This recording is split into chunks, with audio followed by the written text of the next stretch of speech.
Kami dari kelompok P13 akan menjelaskan mengenai pembelajaran biologi dan memori.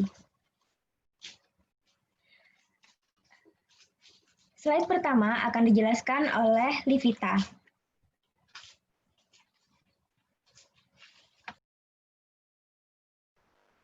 Satu, representasi lokal memori. Pengondisian klasik dikemukakan oleh Ivan Pavlov. Di dalam metode ini, dua stimulus yang bergandengan akan mengubah respon pada salah satu stimulus. Awalnya, peneliti akan menyajikan stimulus bersyarat atau CS yang tidak memicu munculnya respon signifikan. Lalu, peneliti menyajikan stimulus tak bersyarat atau UCS yang otomatis menimbulkan respon tak bersyarat atau UCR. Hal tersebut diterapkan Pavlov pada seekor anjing. Awalnya, Pavlov memperdengarkan suatu suara atau CS yang kemudian diikuti dengan pemberian daging atau UCS yang merangsang anjing tersebut untuk mengeluarkan air liur.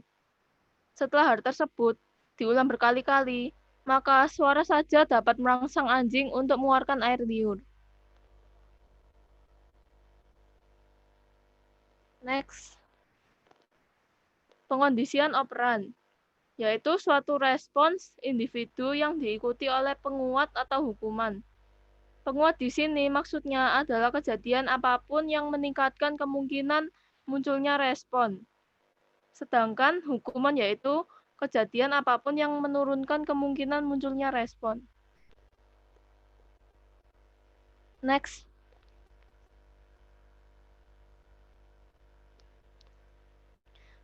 Pencarian N-gram oleh Leslie. Pavlov yakin bahwa pengondisian klasik merefleksikan hubungan yang diperkuat antara pusat CS dan pusat UCS di otak yang mengizinkan semua rangsangan terhadap pusat CS mengalir ke pusat UCS, sehingga membangkitkan respon tak bersyarat. N-gram adalah suatu hubungan yang terbentuk antara kedua area otak. Carl Leslie ingin menguji suatu hipotesis tersebut dengan berpikir bahwa jika pembelajaran bergantung pada sebuah hubungan baru atau hubungan yang diperkuat antara dua area otak, maka jika suatu bagian dalam otak dipotong atau dirusak, hal itu akan mengganggu hubungan tersebut dan menghilangkan respon yang telah dipelajari. Asumsi yang muncul dari hasil eksperimen Leslie yaitu bahwa korteks cerebrum adalah lokasi pencarian N-gram terbaik dan bahwa semua jenis memori secara fisiologis adalah sama. Next. Pencarian N-gram yang modern dilakukan oleh Richard F. Thompson dan temannya. Mereka mencari N-gram pada bagian cerebellum. Mereka melakukan uji coba pada kelinci dengan mempelajari pengondisian klasik respon kelopak mata pada kelinci. Thompson dan rekannya menemukan adanya perubahan pada sel sebuah nukleus di cerebellum, yaitu nukleus lateral interpositus. Hasil percobaan ini yaitu individu yang mengalami kerusakan pada cerebellum memperlihatkan kedipan mata bersyarat yang lebih lemah dan secara relatif kedipan mata tersebut terjadi dengan tidak tepat waktu dibanding dengan waktu dimulainya hembusan udara. Begitupun sebaliknya.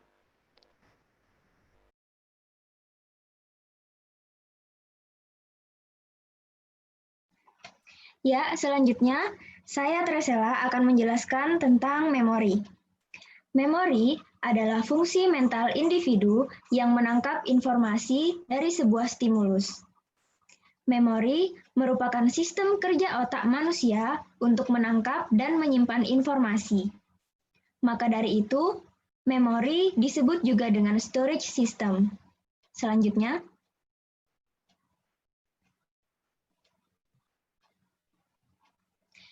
cara kerja memori dalam menyimpan informasi antara lain, data atau informasi dari indera diterima oleh otak. Kemudian, Informasi dipilah-pilah berdasarkan seberapa penting informasi tersebut yang dipengaruhi oleh suatu hal, misalnya emosi dan stres pada saat itu. Lalu, otak menciptakan rantai hubungan listrik dan kimia antara sel-sel otak. Kemudian, otak menentukan informasi tersebut diletakkan di memori jangka pendek atau jangka panjang. Berbagai lobus korteks cerebral di otak menyimpan berbagai jenis ingatan yang telah dikodekan. Selanjutnya,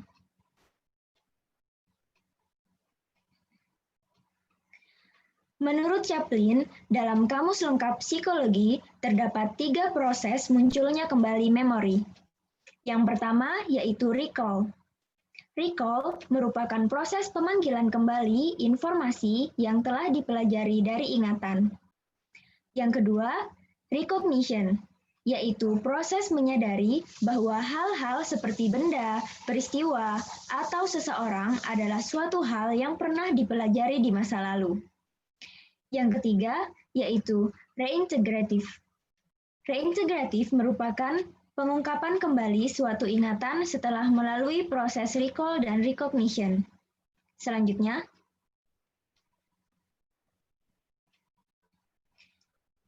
memori dibagi dalam beberapa jenis. Yang pertama yaitu memori jangka pendek. Memori jangka pendek merupakan memori yang berkaitan dengan hal-hal yang baru saja terjadi. Memori ini biasanya hanya dapat mengingat 7 hal yang tidak berkaitan. Dapat kurang atau lebih tergantung pada keadaan. Misalnya, deretan huruf N, V, R, A, T, F, S. Jenis memori ini memiliki kapasitas penyimpanan yang terbatas dan kapasitas pemrosesan yang terbatas pula. Informasi yang disimpan di memori jangka pendek akan mudah hilang. Yang kedua yaitu memori jangka panjang. Memori ini merupakan memori yang berkaitan dengan peristiwa di masa lalu. Memori jangka panjang memiliki kapasitas penyimpanan dan pemrosesan yang luas dan sulit diperkirakan. Informasi yang ada pada memori ini tidak akan mudah hilang. Yang ketiga, memori eksplisit atau deklaratif. Merupakan ingatan secara sadar yang dapat diakses secara sadar dan dapat dinyatakan secara verbal maupun nonverbal. Memori ini memiliki 2 cara untuk mengenali dan mengingat sebuah informasi. Yang pertama adalah recall, merupakan cara memanggil informasi yang sudah lama atau baru saja tersimpan dalam memori kita. Yang kedua adalah recognition, merupakan cara mengenali informasi yang pernah diketahui sehingga otak kita akan langsung mendapat jawaban dari stimulus yang diberikan. Ingatan ini termasuk dalam ingatan episodik yang menyangkut waktu dan tempat yang spesifik, serta ingatan semantik yang menyangkut informasi umum yang diperoleh dari pengalaman spesifik di masa lalu. Ingatan ini sangat dipengaruhi oleh integritas sistem saraf yang menyimpan informasi yang dipelajari. Sehingga apabila sistem tersebut rusak, maka akan terjadi ketidakberfungsian otak, seperti pada penderita amnesia. Selanjutnya, yang keempat yaitu memori implisit. Memori implisit merupakan kemampuan seseorang untuk mengingat sesuatu secara tidak sadar. Ingatan ini disebut juga ingatan prosedural, yang dapat diakses melalui kinerja yang berkaitan dengan keterampilan melakukan sesuatu. Contohnya, ketika kita menonton sebuah film yang diulang-ulang, maka secara tidak sadar kita dapat mengingat bagian-bagian dari film tersebut. Ini menunjukkan bahwa film tersebut sudah terekam dalam memori kita secara tidak sadar, karena kita telah menontonnya berulang-ulang. Yang kelima, yaitu memori kerja. Memori kerja merupakan sebuah paket penyimpanan memori sementara yang dengan aktif melatih penyimpanan informasi. Jenis memori ini akan mempertahankan informasi agar tetap aktif dalam waktu singkat, sehingga seseorang dapat melakukan sesuatu pada informasi tersebut. Informasi akan dikombinasikan agar bisa membantu seseorang untuk memahami tentang bahasa tulisan dan juga lisan, membuat keputusan, dan juga memecahkan masalah dalam satu waktu.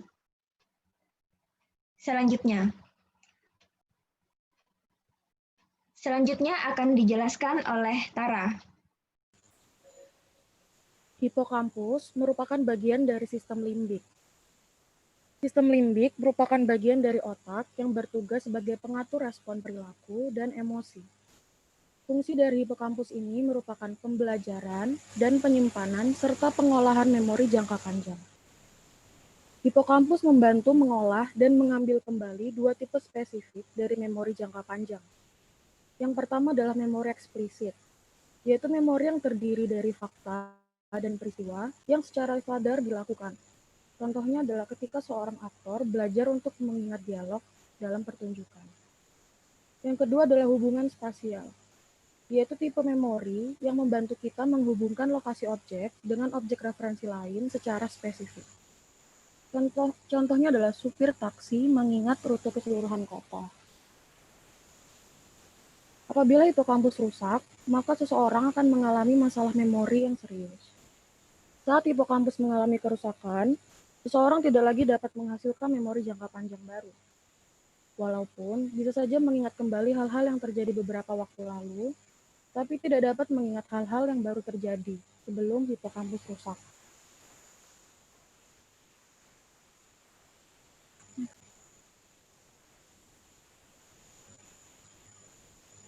Poin pertama, hipokampus dan memori deklaratif.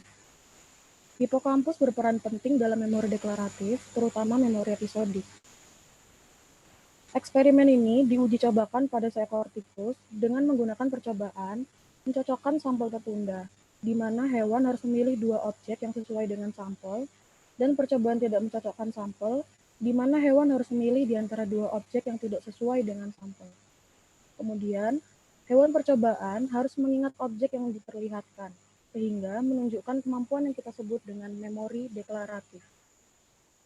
Studi ini menghasilkan kesimpulan bahwa hipokampus dan korteks entorhinal lebih berperan untuk mengolah stimulus yang baru dikenal daripada stimulus yang sudah dikenal. Poin kedua adalah hipokampus dan memori spasial. Hipotesis ini menyatakan bahwa hipokampus sangat berperan untuk memori spasial. Misalnya ketika kita membayangkan rute jalan terdekat antara dua rumah teman, maka hasil pemindaian rekaman listrik di otak memperlihatkan adanya peningkatan aktivitas di dalam hipokampus.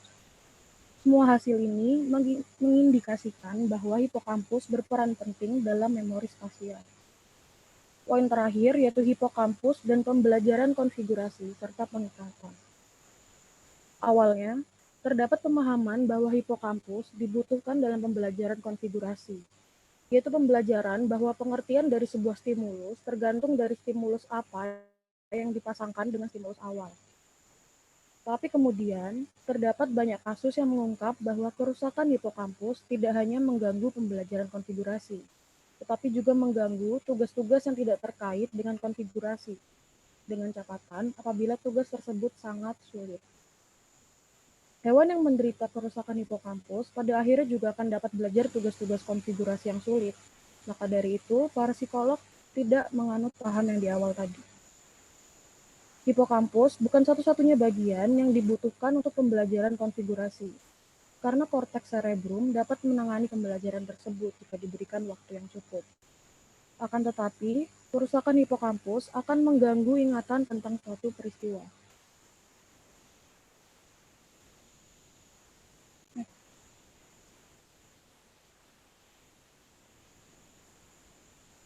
Gangguan memori.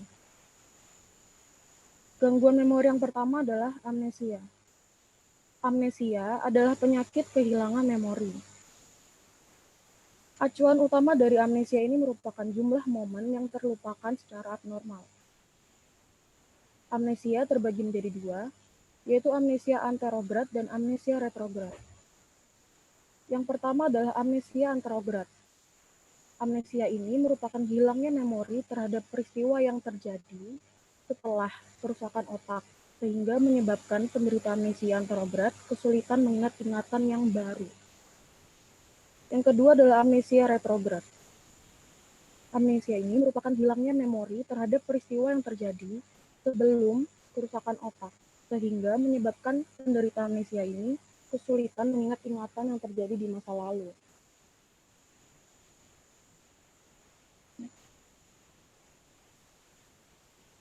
Gangguan memori yang kedua adalah sindrom Korsakoff. Sindrom ini merupakan sindrom yang biasa disebabkan karena penggunaan alkohol, operasi, gizi buruk, dan juga anoreksia. Sindrom Korsakoff disebabkan karena kekurangan tiamina yang dapat mengganggu proses tubuh. Tiamina ini merupakan nama lain dari vitamin B1. Tiamina adalah kofaktor enzim untuk menghasilkan molekul, seperti memberikan sel energi untuk membangun protein. Kekurangan vitamin B1 juga dapat menyebabkan kematian sel. Selain itu, juga dapat mengganggu daerah otak yang terlibat dalam memori, seperti misalnya yang pertama adalah memori episodik. Memori episodik merupakan suatu memori jangka panjang yang menyimpan informasi tentang suatu kejadian spesifik yang berhubungan dengan kehidupan seseorang. Memori ini digunakan untuk mengingat kejadian masa lalu, misalnya mengingat film yang ditonton, dan lain-lain. Yang kedua adalah memori autobiografi. Memori ini berfungsi menggabungkan memori masa lalu dengan pengetahuan umum. Dan yang terakhir adalah pembelajaran implisit. Pembelajaran ini merupakan ilmu yang didapat tanpa disadari, seperti keterampilan motorik dalam mengendarai sepeda. Yang ketiga ada Alzheimer. Alzheimer adalah penyakit gangguan memori dan gangguan perhatian yang biasa terjadi pada orang usia lanjut. Penyakit ini disebabkan adanya protein amyloid beta yang melengkung tidak normal pada otak, menumpuk menjadi satu dan mengganggu aktivitas neuron yang berfungsi mengantarkan impuls. Yang ketujuh, pembelajaran biologi. A. Pembelajaran dan sinapsis Hebbian. Dikemukakan oleh Donald Hebbian yang terinspirasi dari teori pengkondisian klasik oleh Ivan Pavlov. Hebb menyatakan bahwa ketika akson neuron A secara berulang-ulang atau terus-menerus berperan dalam penambahan sel B, maka terjadi sejumlah perubahan pertumbuhan atau proses metabolisme di dalam satu sel atau keduanya. Sehingga dapat diartikan, sinapsis Hebbian adalah peningkatan efektivitas karena adanya gabungan aktivitas pada neuron parasinaptik dan neuron postsinaptik. Contohnya pada sistem penglihatan. Apabila suatu akson mata kiri terus-menerus bertambah bersamaan dengan akson mata kanan, maka neuron pada korteks visual akan meningkatkan respon terhadap kedua neuron tersebut.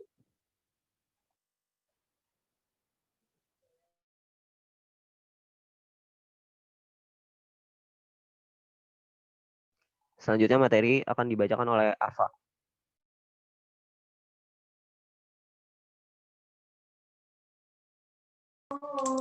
B.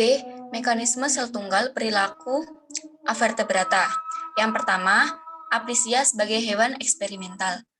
Aplysia atau siput laut yang memiliki jumlah neuron yang lebih sedikit dan banyak dari neuron tersebut berukuran besar, sehingga mudah dipelajari.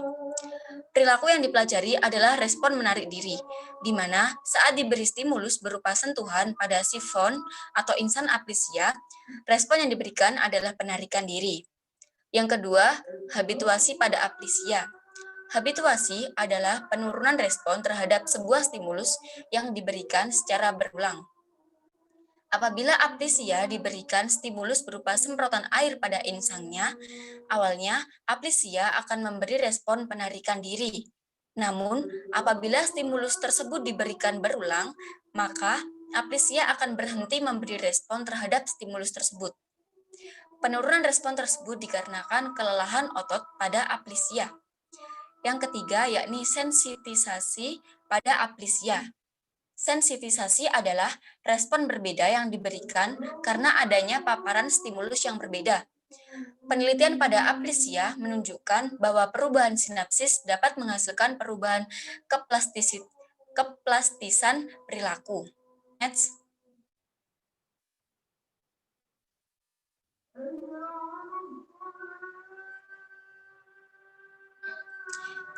C.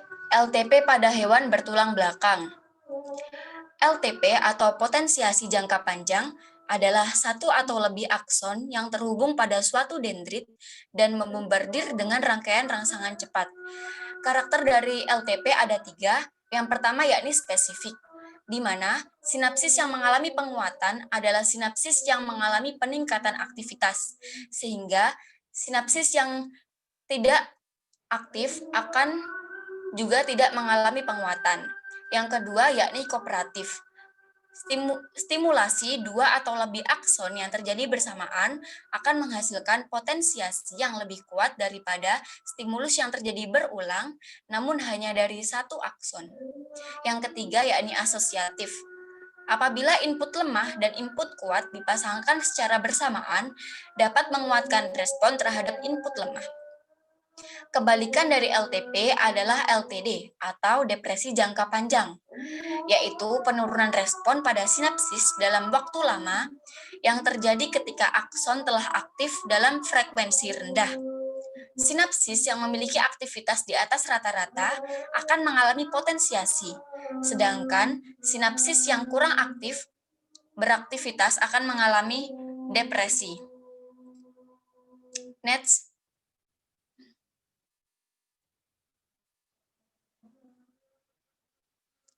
D. Mekanisme biokimia. Yang pertama, sinapsis AMPA dan NMDA. LTP bergantung pada perubahan sinapsis glutamat. Tipe reseptor glutamat dalam otak adalah AMPA dan NMDA yang merupakan suatu reseptor ionotropik. Apabila glutamat secara terus-menerus menstimulasi reseptor AMPA, dapat menyebabkan natrium masuk ke dalam sel dan mendepolarisasi membran dendrit yang dapat memicu perubahan peningkatan responsivitas dendrit mendatang. Hal itu dapat memungkinkan glutamat membuka reseptor NMDA untuk jalur masuk natrium dan kalsium. Next.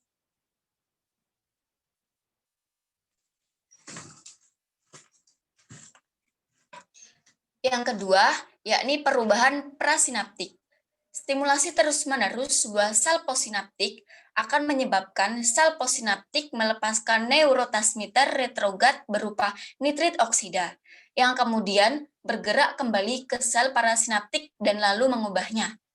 LTP merefleksikan peningkatan aktivitas dari neuron parasinaptik dan meningkatkan respon dari neuron posinaptik. Yang ketiga yakni potensi jangka panjang yang ketiga yakni meningkatkan memori. LTP meningkatkan produksi beberapa protein sehingga dapat meningkatkan memori. Yang kedua yakni penggunaan obat-obatan juga dapat meningkatkan memori. Contohnya adalah kafein dan juga jamu ginkgo biloba yang dapat meningkatkan memori karena dapat meningkatkan aliran darah ke otak. Ya, demikian materi yang kami sampaikan. Apabila ada salah kata, kurang lengkapnya materi, atau kurang jelasnya materi, mohon dimaafkan. Terima kasih dan sampai bertemu lagi teman-teman.